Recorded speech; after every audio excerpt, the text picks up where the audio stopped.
Carly and I did have a really tough job earlier in the week. We were forced to spend time with the guys from CMT's show, Nashville. Yeah, we spent some time with these musical men after their rehearsal right before their show this week at Ruth Eckerd Hall. Take a look.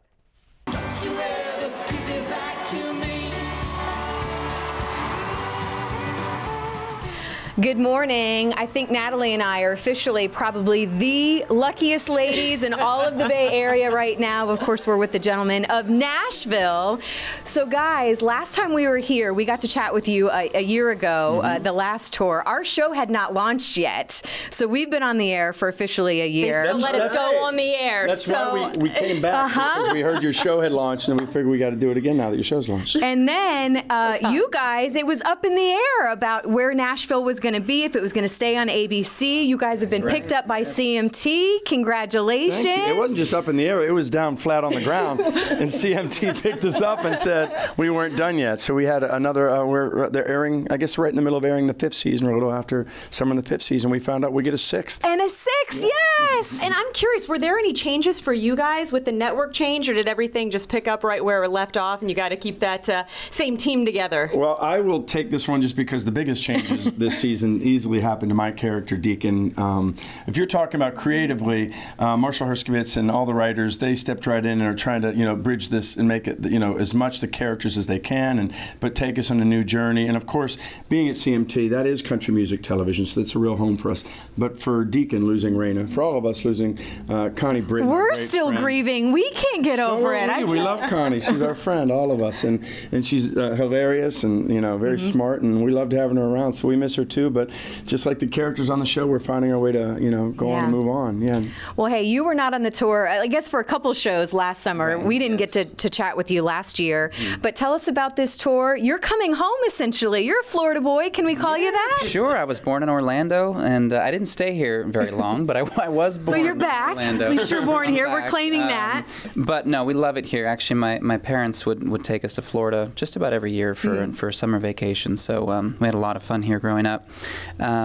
Yeah, but this tour's been amazing. I mean, we were in the UK not that long ago, and there's some country fans out there. There are. Yeah. There are. Country music has really been taken off overseas, and now we're back here in the States, and it's been so much fun. We've been having a blast. It's amazing. And Charles, you kind of touched on the storytelling element in Nashville, and it seems like this season, and with the show that we're going to see here tonight, it seems like you guys really tie in your storytelling with the song, and I don't think we got to talk about that last year. And so talk about that dynamic, how you're kind of continuing what your characters are going through, but you're doing it on stage. It's a very unusual situation, but got to be a lot of fun.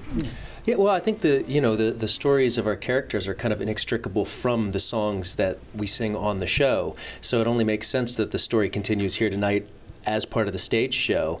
But we bring a lot of ourselves and our own musical interests to the show as well, and I think the fans really respond to that. They get to see, Will as well as Chris up on stage, and Deacon and Chip and Avery and Jonathan. We all bring, all our alter egos and all of ourselves at the same time.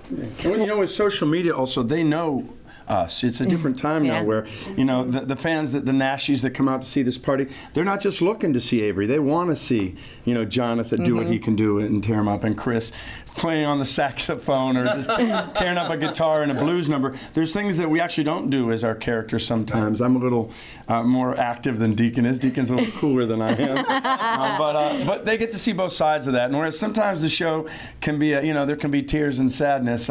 We have those sad songs in the show, but mostly it turns into a party and it stays that way. Well, and I got to see the show last year, and you guys, I mean, talent upon talent. It's amazing. I don't think people realize, because when they see it on TV, they think, oh, it's probably changed a little bit. You guys are the real deal. Well, thank you. I mean, I can say that about them. We are fans of each other. We stand in the wings. We watch each other go out there and just, get standing ovations. And I'm just so proud of these friends of mine. I remember early on in the very first episode, we didn't get to watch each other shoot. So we saw our own scenes. And then they screened the pilot. And my first thought was, oh my goodness, I am surrounded by the most talented people in the world. This might have a chance. Yeah, and that's how it started for me.